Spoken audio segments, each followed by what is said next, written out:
إن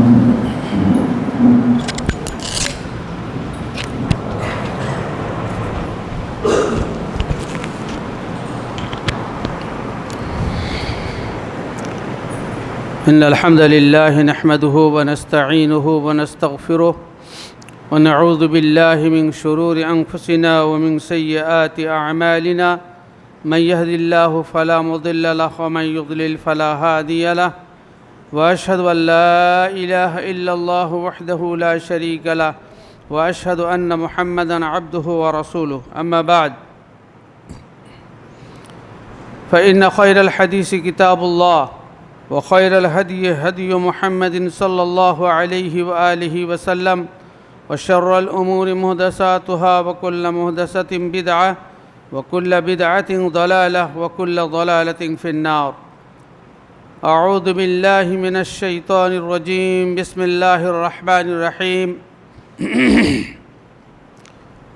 إنما يعمر مساجد الله من آمن بالله واليوم الآخر وأقام الصلاة وآتى الزكاة ولم يخش إلا الله عسى أولئك أن يكونوا من المهتدين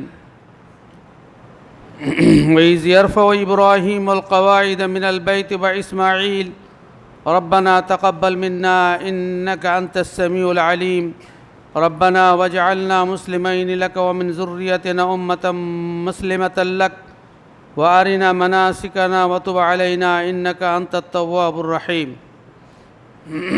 وقال تعالى في موضع آخر رب اجعلني مقيم الصلاة ومن ذريتي ربنا وتقبل دعاء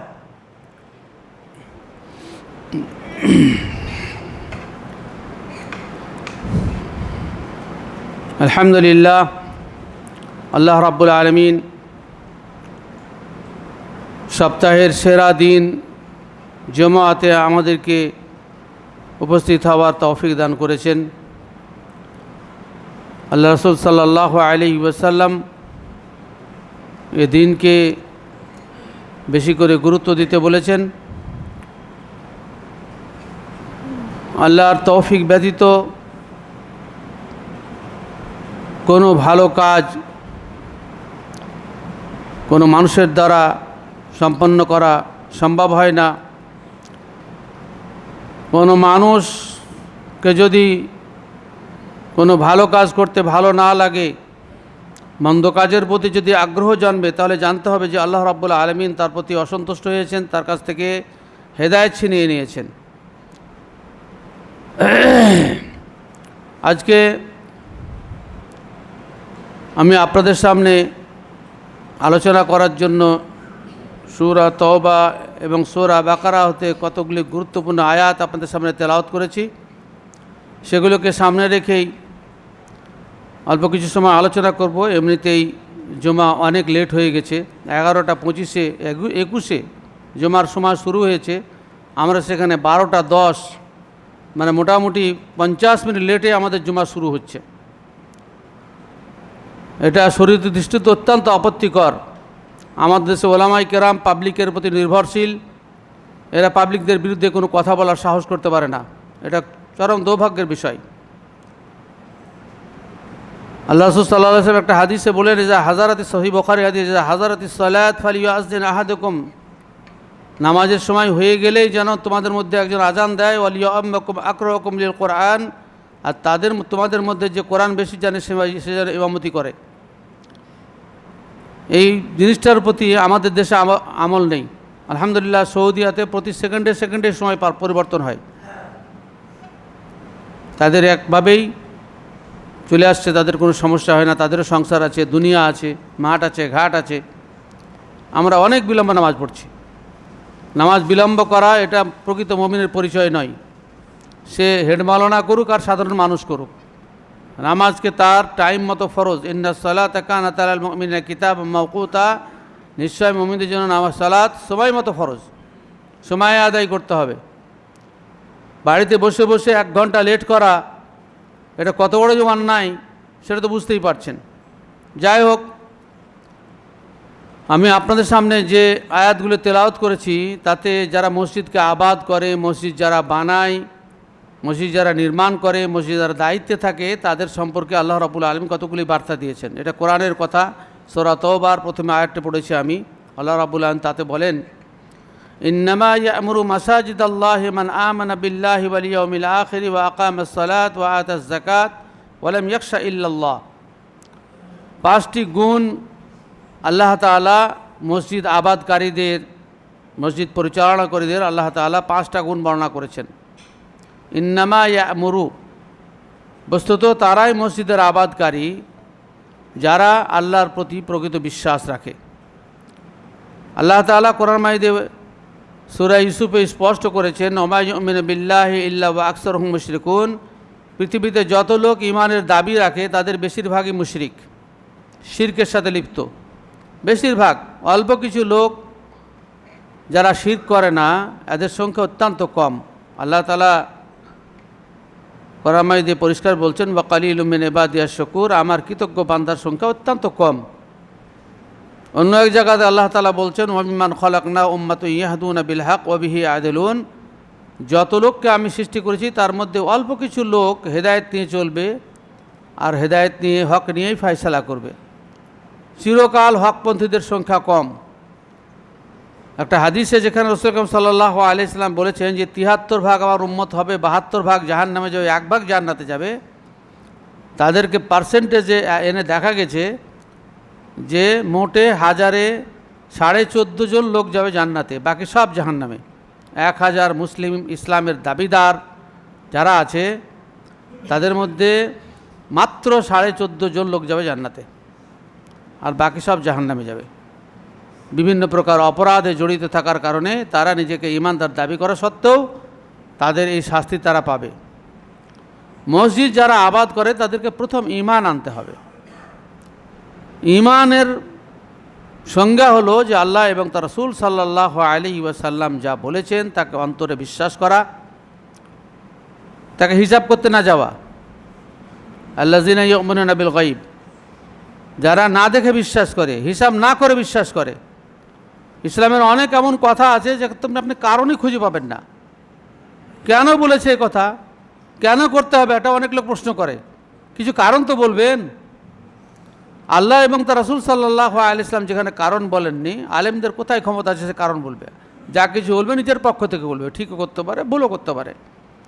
সেজন্য আল্লাহ এবং তার রাসূল সাল্লাল্লাহু আলাইহি ওয়াসাল্লাম যা বলেছেন তাকে বিশ্বাস করে নেওয়া, অঙ্কে মিলুক আর না মিলুক। আপনার হিসাবে আপনার মনে হচ্ছে না, আপনি হিসাবে মেলাতে পারবেন? রাসূলুল্লাহ সাল্লাল্লাহু আলাইহি ওয়াসাল্লাম মেরাজে গেলেন, ফিরে এলেন, মাঝখানে কত কাজ করলেন? খালি 9 বার 50 ওয়াক্ত নামাজকে কম করতে গিয়ে আল্লাহ এবং মুসা নবীর কাছে আসা যাওয়া করতে 9 বার আসা যাওয়া করেছেন।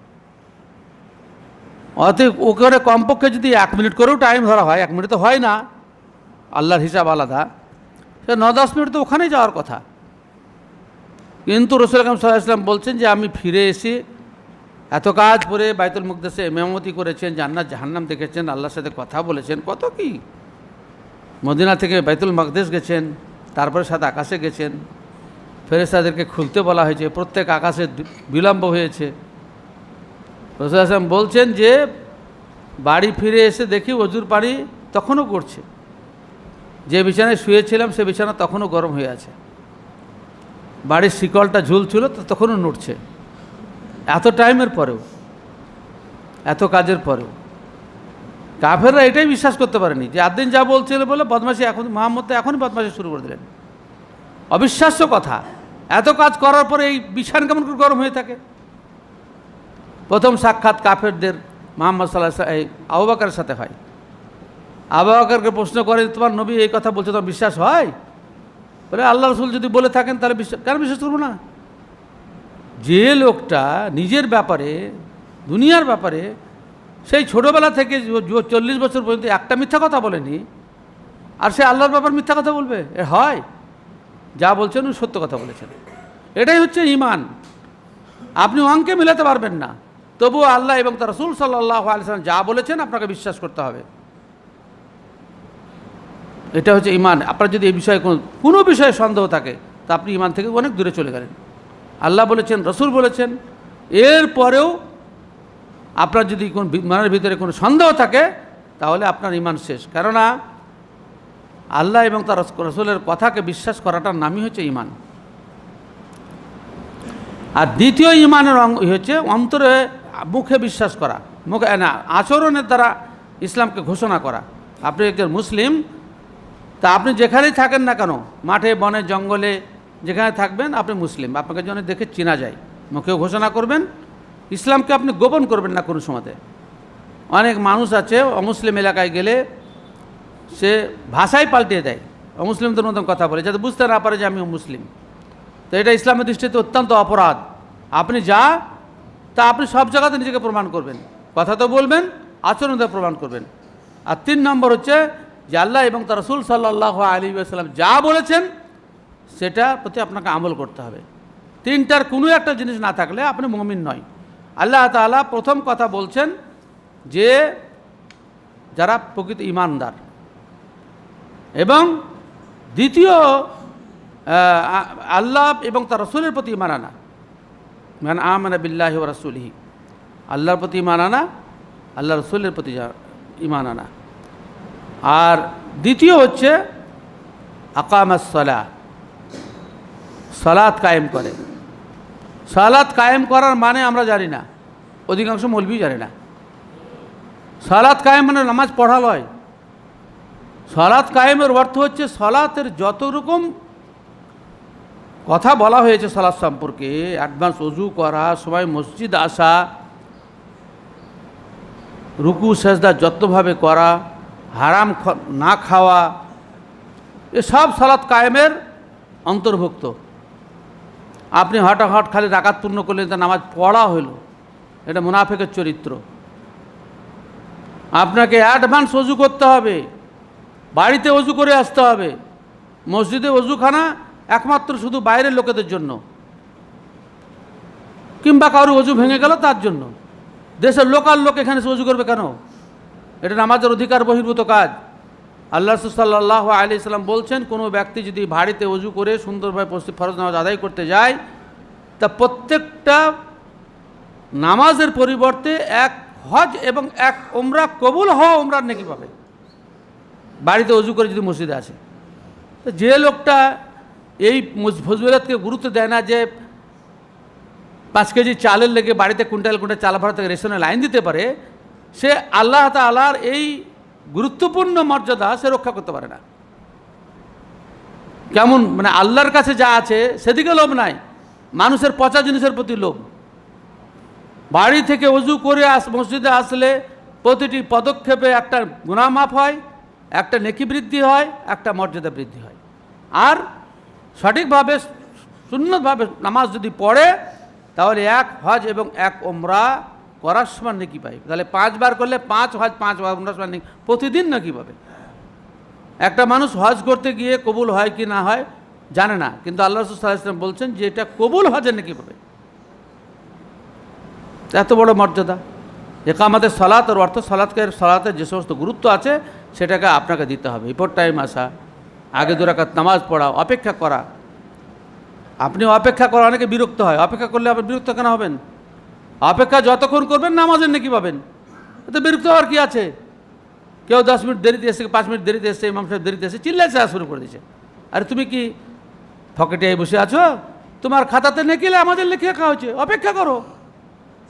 মুসল্লিরা আসুক, মুসল্লি যত বৃদ্ধি পাবে তোমার নেকি তত বৃদ্ধি হবে। মুসল্লি 10 জন হলে যে নেকি 100 জন তার থেকে অনেক বেশি নেকি। তাহলে জামাতে সকলকে নিয়ে জামাতে নামাজ পড়া ভালো না 2-3 জন নামাজ পড়ে বাড়িতে বাইরে গিয়ে গল্প করা? কাজ তো কিছু নাই, আড্ডা মারা, গল্প করা কাজ। মসজিদে থাকতে ভালো লাগে না, মসজিদে থাকতে ভালো লাগে না। আসলে মসজিদ তো এটা আমার নেকির ভান্ডার জমা করার জন্য নয়। এখানে শুধুমাত্র আমি যে মুসলিম তার পরিচয় দেওয়ার জন্য গাতে একটা গ্রামে একটা মসজিদ থাকা দরকার, তাই রেখেছি। মসজিদকে আমরা কতটুকু ব্যবহার করি? 24 ঘন্টার মধ্যে কতটুকু ব্যবহার হয়? অবশ্যই ব্যবহার হয় না। খালি সালাম ফিরাতে দেরি, কতক্ষণ ছুটি পালাবো এখান থেকে। হ্যাঁ, সে মুরগির খুল্লা ছাড়ার মতন ব্যাপার। আমাদের তো আসলে ভক্তি নাই মসজিদের প্রতি। মসজিদে আসার কত নেকি! আপনি সালাম ফেরার পরে যতক্ষণ জিকির করবেন ফেরেশতা নির্ধারণ করে দেবে আল্লাহ তাআলা, যতক্ষণ আপনি জিকির করুন ততক্ষণ বলবেন আল্লাহুম্মা আগফিরলাহু আল্লাহুম্মা আরহামহু, আল্লাহ এই লোকটাকে ক্ষমা করে দাও, এর প্রতি দয়া করো। যতক্ষণ অজু যদি না ভাঙে কিংবা আপনি অন্য কথায় যুক্তি লিপ্ত না হন, যতক্ষণ। আর ফজরের পর যদি আপনি জিকিরে ব্যস্ত থাকেন আর সূর্য উঠে যায়, সূর্য ওঠার পর পর্যন্ত যদি জিকির আজগার করেন, হ্যাঁ, তারপরে 2 রাকাত নামাজ পড়েন, তো 1 হজ এবং 1 উমরার সমান নাকি। হাদিসে বলছে তাম মাতান তার নামাতান, পূর্ণ হজ উমরার সমান নাকি।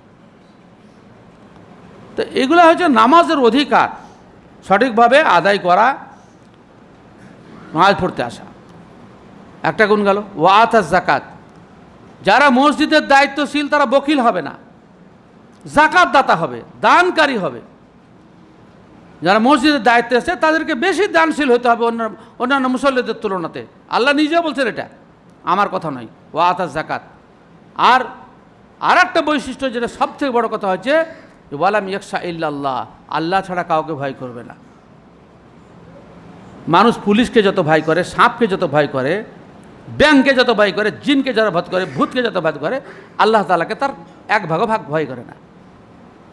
পুলিশ আসবে শুনলে বাড়িতে থাকে না, আল্লাহ আজরাইল এসে কখনো মেরে ফেলবে এদিকে ভয়ই নাই, আল্লাহর কাছে হিসাব দিয়ে ভয় নাই। পুলিশের সমান তা ভয় করে না।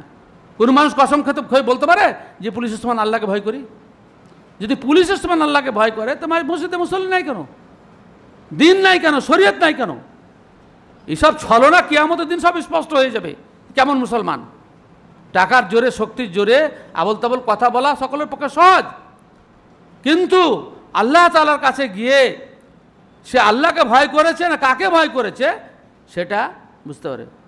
বেটার ভয়ে দান করে না, বহুর ভয়ে দান করে না, আমার হাতে কিছু নাই, বুড়া হয়ে গেছে, এরকম লোক তো বহু আছে। আল্লাহর ভয় নাই, আল্লাহর ভয় নাই। আর মিথ্যা ভয়, যারা আল্লাহর ভয় নাই তারা মসজিদের দায়িত্বশীল হতে পারে না।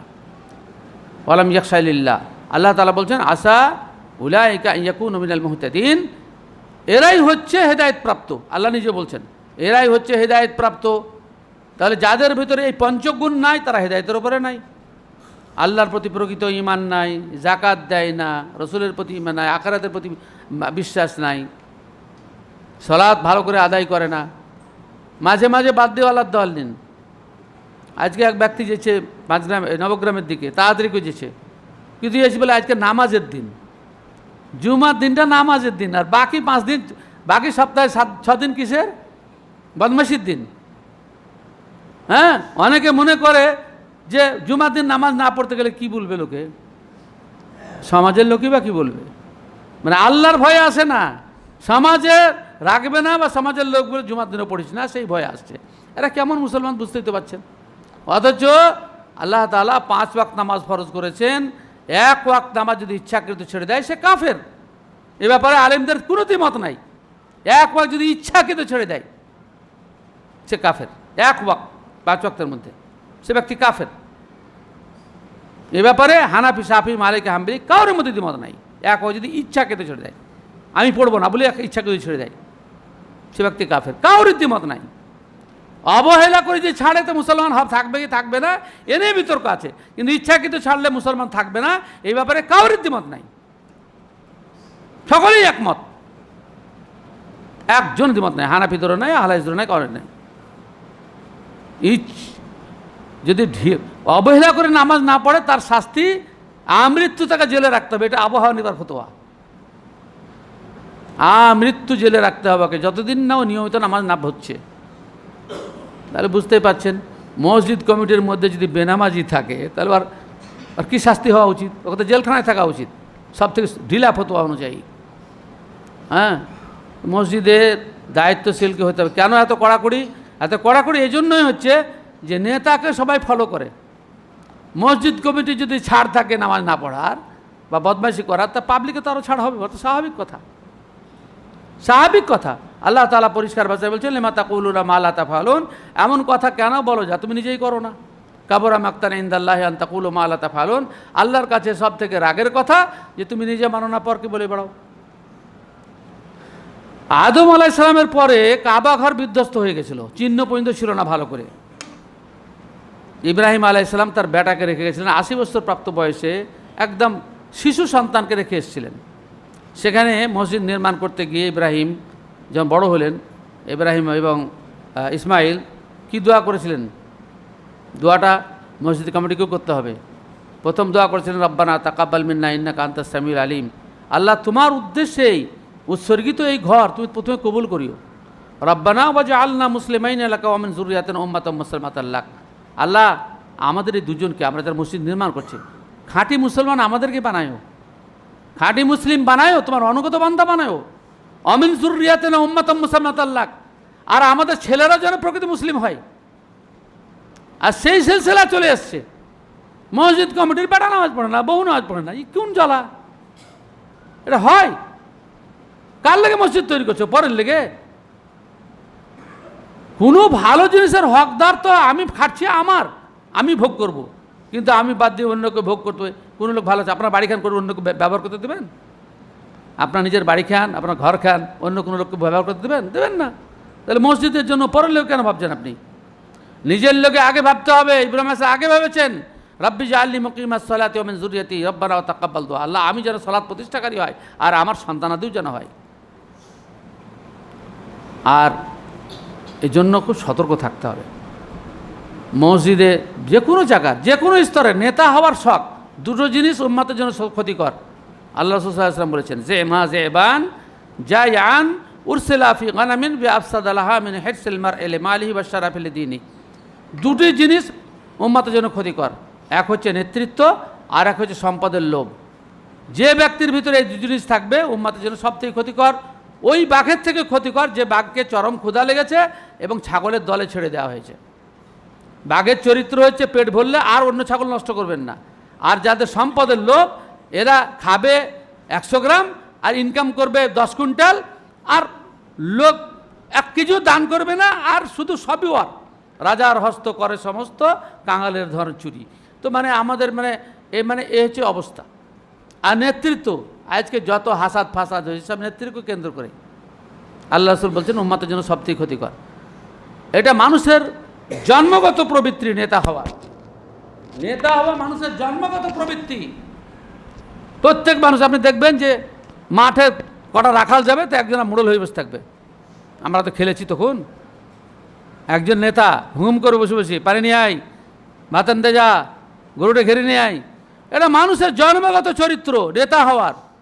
কিন্তু নেতা হওয়া যে কত ঠেলা সেটা কিয়ামত দিন বুঝতে পারবে। রাসূল কারীম সাল্লাল্লাহু আলাইহি ওয়াসাল্লাম বলেন মা মিন আবদিন ইস্তারআহুল্লাহু রাইয়াতান ফালাম ইয়াহুতহা বিনাসিহাতিন লাম ইয়াজিদ রাইহাতাল জান্নাহ। অন্য হাদিসে আছে কালিলাতান কানাত আও কাসীরাতান, সেই বুখারী হাদিস।